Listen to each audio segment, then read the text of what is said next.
Next gen ஆன்மீக அன்பர்களுக்கெல்லாம் அடியனுடைய ஆசீர்வாதம், வாழிய நலம். அந்த வகையில் பார்க்கும் பொழுது மனித வாழ்வை பொறுத்த வரைக்கும் ஒரு போராட்டம் நிறைந்த ஒரு வாழ்வாகத்தான் போய்விடுகின்றது.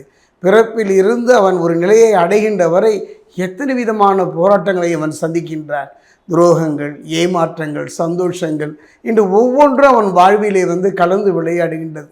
அப்படிப்பட்ட ஒரு மனிதன் ஒரு நம்பிக்கை, அந்த நம்பிக்கையை அவன் இறைவன் மீது வைக்கின்றான். இறைவன் சார்ந்த இறைவனாய் அம்சமாகிய அந்த நவகிரகங்களின் மீது வைக்கின்றான். அதைத்தான் ஜோதிடம் என்பார்கள். அந்த வகையில் பார்க்கும்பொழுது நமக்கு நம்பிக்கை இருக்கோ இல்லையோ நவகிரகங்களும் நம்மை நகர்த்தி கொண்டு தான் இருக்கின்றன. அந்த வகையில் பார்க்கும்பொழுது நவகிரகங்களை பொறுத்த வரைக்கும் பலம் வாய்ந்த கிரகம், பலம் குறைந்த கிரகம் என்றெல்லாம் இல்லை. நம்முடைய கர்மாவுக்கேற்ற பலனை அந்தந்த காலகட்டத்தில் அவை தந்து கொண்டு தான் இருக்கின்றன. அந்த வகையில் பார்க்கும் பொழுது கர்மாவினுடைய கர்த்தா என்று சொல்லக்கூடிய சனி பகவான்.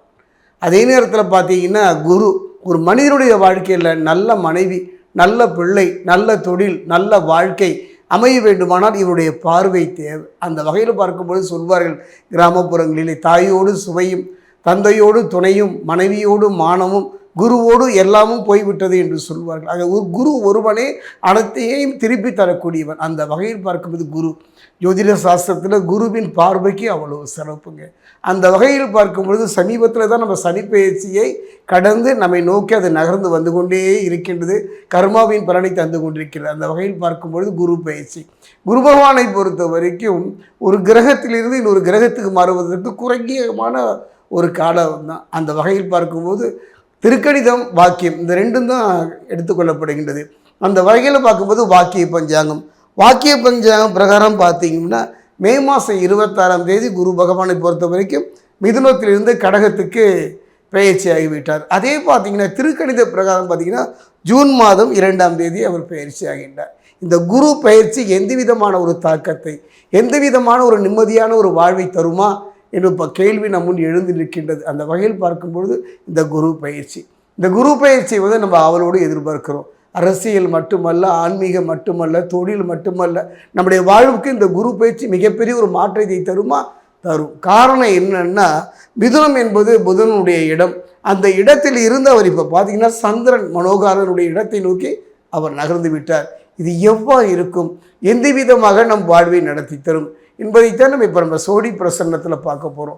என்னுடைய அனுபவத்தில் பார்த்தீங்கன்னா குரு பகவானை பொறுத்த வரைக்கும் 3 கிரகங்கள் இங்கே, சூரியன், சந்திரன், அதே நேரத்தில் பார்த்தீங்கன்னா செவ்வாய், இவர்களாம் நண்பர்களாக இருக்கின்றார்கள். நண்பர்களாக இருந்தாலும் கூட இந்த சோடி பிரசன்னம் என்பது ஒரு அற்புதமான ஒரு கலை.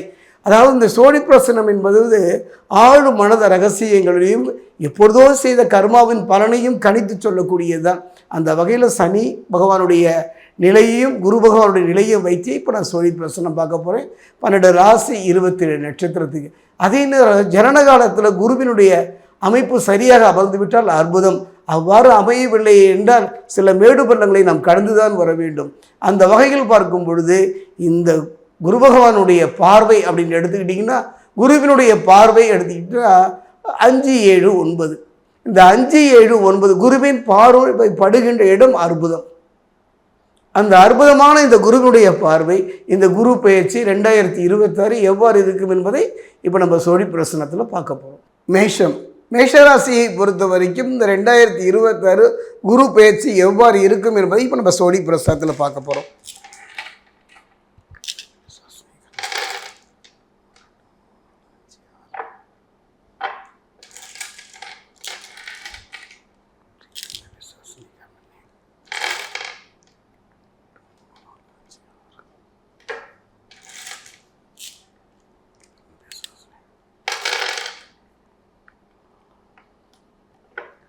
மேஷராசி அன்பர்களே, என்னை பொறுத்த வரைக்கும் குருவினுடைய பெயர்ச்சி மட்டுமல்ல, சனி பகவானுடைய நிலையையும் நாம் வைத்து தான் பார்க்க வேண்டும்.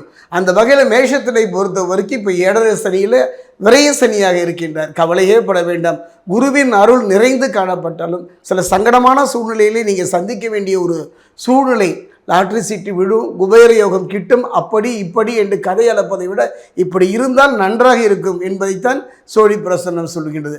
அந்த வகையில் கொஞ்சம் கவனமாக இருங்க. பேசுகிற பேச்சாக இருக்கட்டும், சொல்லுகின்ற வார்த்தையாக இருக்கட்டும், ஒரு முறைக்கு 2 முறை யோசித்து செயல்படுங்கள். தவறான பாதையை நோக்கி செல்லுகின்ற சூழ்நிலை இந்த காலகட்டத்தில் ஏற்படும். அதான் அதீத ஆசையின் காரணமாக தவறான பாதையை நோக்கி நகர்கின்ற ஒரு காலகட்டமும் இந்த காலகட்டம் அமைந்துவிடும். அதே நேரம் குரு பகவானை பொறுத்த வரைக்கும் ஒரு நல்ல மாற்றத்தை தரக்கூடிய சூழ்நிலையில் தான் அமைகின்றார். எப்படின்னு பார்த்தீங்கன்னா, மேஷத்தை பொறுத்த வரைக்கும் 4ல் சுக குருவாக, இழந்த சந்தோஷத்தை திரும்ப தரக்கூடிய ஒரு குருவாக, அற்புதமான ஒரு மாற்றத்தை தரக்கூடியவாகத்தான் இந்த குரு பகவான் அமைகின்றார். குருவினுடைய பார்வை என்று சொன்னேன் அல்லவா, அந்த குருவினுடைய பார்வை முழுமையாக கிடைக்காவிட்டாலும் கூட குருவினுடைய ஒரு அருள் இருப்பதனால எந்த பிரச்சனைகள் வந்தாலும் அந்த பிரச்சனைகளிலிருந்து தப்பித்தோம் பிழைத்தோம் என்று வருகின்ற ஒரு அற்புதமான ஒரு சூழ்நிலை, நல்ல மனிதர்களை பகைத்து கொள்ளக்கூடிய ஒரு சூழ்நிலை. அதைத்தான் சொல்வார்கள், விநாசகாலே விபரீத புத்தி என்பார்கள். நல்ல மனிதர்களை இழக்கக்கூடிய சில சந்தர்ப்ப சூழ்நிலை அமையும். குடும்பத்தில் சில நேரத்தில் கணவன் மனைவிக்குள்ள சில கருத்து வேறுபாடுகள் வந்தாலும் கூட களத்திரகாரகன் சுக்கிரன் பலமாக இருப்பதினால் அற்புதமான ஒரு நல்ல யோக பலன்களை நீண்ட தூர போராட்டத்திற்கு பெறக்கூடிய ஒரு காலகட்டமாகத்தான் அமைதும். அரசியல், ஆன்மீகம், பொது வாழ்க்கையில் இருப்பவர்கள் மிகவும் கவனமாக இருக்கக்கூடிய ஒரு காலகட்டம் இந்த காலகட்டம். காரணம், குரு கொடுத்தாலும் கூட சனி பகவான் அதை தடுத்து விரயமாக மாற்றுகிற ஒரு சூழ்நிலை இருப்பதனால ஒரு முறைக்கு இருமுறை யோசித்து செயல்படுவது இந்த காலகட்டத்தின் சிறப்பு. முடிந்தால் திருத்தணி அருகே இருக்கக்கூடிய பாதசனீஸ்வரர் ஆலயம் சென்று அங்கு இருக்கக்கூடிய பிரகஸ்பதி என்று சொல்லக்கூடிய குரு பகவானை வழிபடுவது அற்புதமான ஒரு யோக பலனை தரும். அது மட்டும் கிடையாதுங்க. மனித வாழ்வை பொறுத்த வரைக்கும் கவலைப்படாதீங்க, கண்கலங்காதீர்கள். மனமும் சரி, உடலும் சரி, தவறான பாதையை நோக்கி செல்லாமல் இருந்துவிட்டாலே போதும். 3 பலம் என்று நான் சொல்வேன் சோழி பிரசன்னத்தில்.